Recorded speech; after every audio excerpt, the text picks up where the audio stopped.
référendum qui a eu lieu ce week-end, les citoyens ont approuvé à une très nette majorité, plus de 57% des voix, l'interdiction de construire dans la Confédération de nouveaux minarets ornant, flanquant les mosquées. Ce n'est donc pas la construction de mosquées qui est interdite, mais bien celle de ces tours qui dominent les autres bâtiments et qui viennent rappeler aux fidèles musulmans leurs obligations en matière de prière notamment. Un vote dont le résultat a surpris la classe politique en Suisse.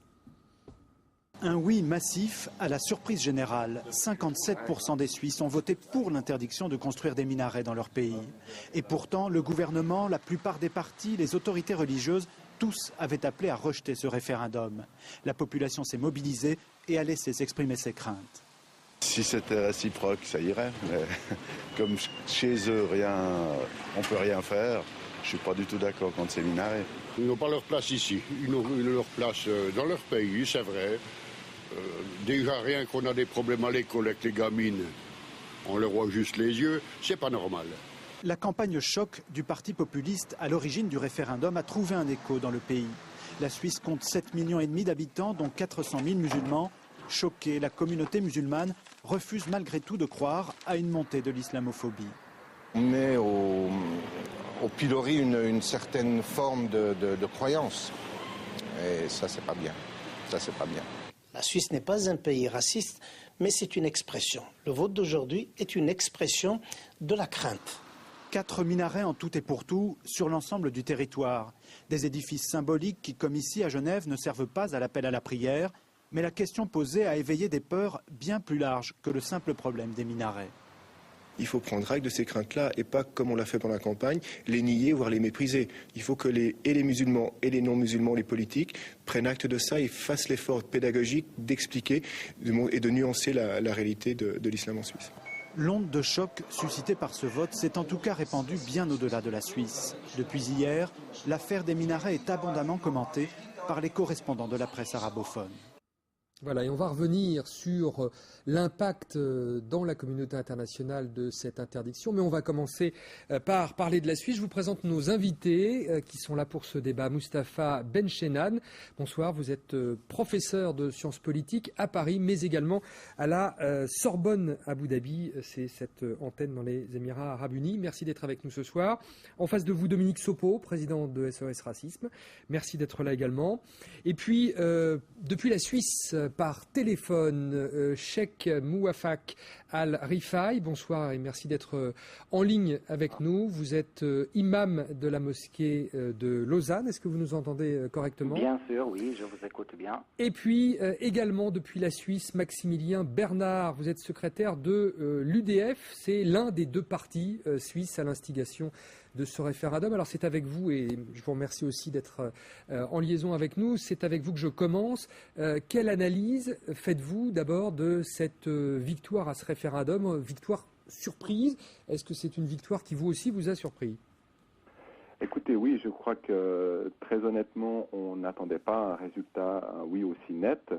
Nous avions pronostiqué un score proche de 50%, disons nos chances étaient de 50-50.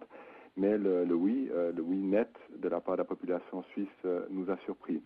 Alors de notre côté, nous étions évidemment très préoccupés par la question de la paix confessionnelle.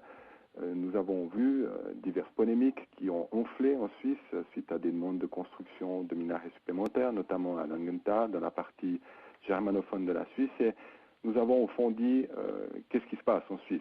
Nous avons remarqué des réactions très vives de la part de personnes qui étaient dans l'entourage, dans le voisinage de la mosquée. Et finalement, nous avons appuyé, nous étions co-initiateurs de cette initiative fédérale pour, au fond, dire maintenant, nous devons vivre une sorte de statu quo. Nous avons vécu 30 ans de paix confessionnelle en Suisse avec 2 minarets, le premier à Genève et le second. Il y en a 4 aujourd'hui dans la Confédération. 4, exactement. Entre-temps, il y en a eu 2 supplémentaires, mais au fond, nous avons vécu 30 ans de paix confessionnelle en Suisse avec 4 minarets. Et au fond, c'est cette menace de la paix confessionnelle qui nous a incité à lancer cette initiative. Je vais donner la parole évidemment aux autres invités, mais je voudrais qu'on poursuive avec vous, puisque vous êtes, je le disais, à l'instigation de ce référendum. En quoi la construction d'un minaret peut-il remettre en cause la paix confessionnelle dont vous parlez? Alors au fond, je crois que la Suisse, c'est une terre chrétienne, si vous pouvez me passer l'expression. nation, elle a un héritage, elle a une culture, elle a une histoire judéo-chrétienne. Et au fond, on a senti parmi la population une forte préoccupation par rapport aux symboles politico-religieux que représente le minaret, puisque, vous le savez, il n'y a pas de différence, contrairement au pays laïque, au niveau de l'islam, il n'y a pas de différence entre le politique et le religieux, puisque vous avez un droit islamique, la charia, qui découle directement de l'islam. Et au fond, ces préoccupations, les gens, on les a prises au sérieux.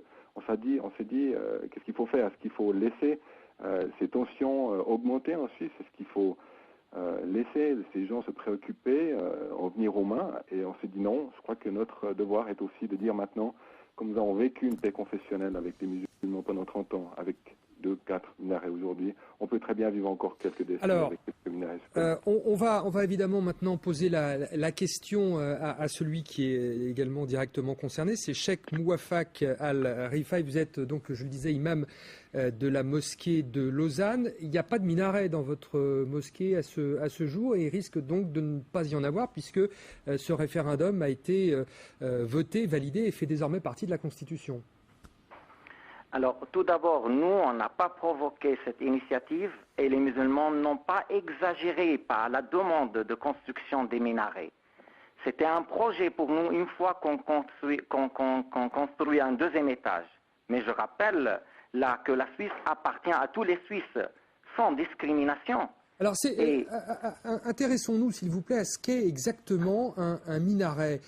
C'est évidemment cette tour qui domine la mosquée, mais qui n'est pas obligatoire. On peut très bien avoir une mosquée, c'est le cas dans la plupart des mosquées en Suisse, sans avoir de minaret, c'est bien ça? Bien sûr, mais l'initiative qui était provoquée, ça blesse la communauté. Oui, mais je voudrais qu'on revienne sur, pardon de vous interrompre, on va revenir sur les effets, mais je voudrais que vous nous expliquiez en quoi il est important ou non actuellement, c'est un symbole de la minaret. mosquée. C'est un symbole de la mosquée. Ça, comme on a appelé les musulmans à sortir des caves, à être dans la transparence, proche des voisins, les portes en face, et le minaret joue ce rôle. C'est un symbole religieux, c'est un symbole que certains analysent aussi comme un symbole politique. Est-ce qu'on fait Mais c'est pas vrai de la montrer comme des lances, des missiles. Ça, c'est très loin de la vérité. Ici, les initiants ont joué sur la carte de la peur, tout en sachant qu'ils sont très nombreux qui ignorent les principes de l'islam. Alors on a fait peur et par la suite on a manipulé le peuple. Tout ce qu'on a payé pour ces affiches, moi je pense qu'on devrait les payer pour les enfants pauvres qui ne trouvent pas de quoi manger. C'était mieux de la mettre au lieu de semer la haine. Oui, alors, on va aussi en parler avec nos invités à Paris sur cet impact de ce vote, de ce référendum en Suisse. Mustapha Benchenan, vous avez été vous-même surpris par le résultat de ce vote ?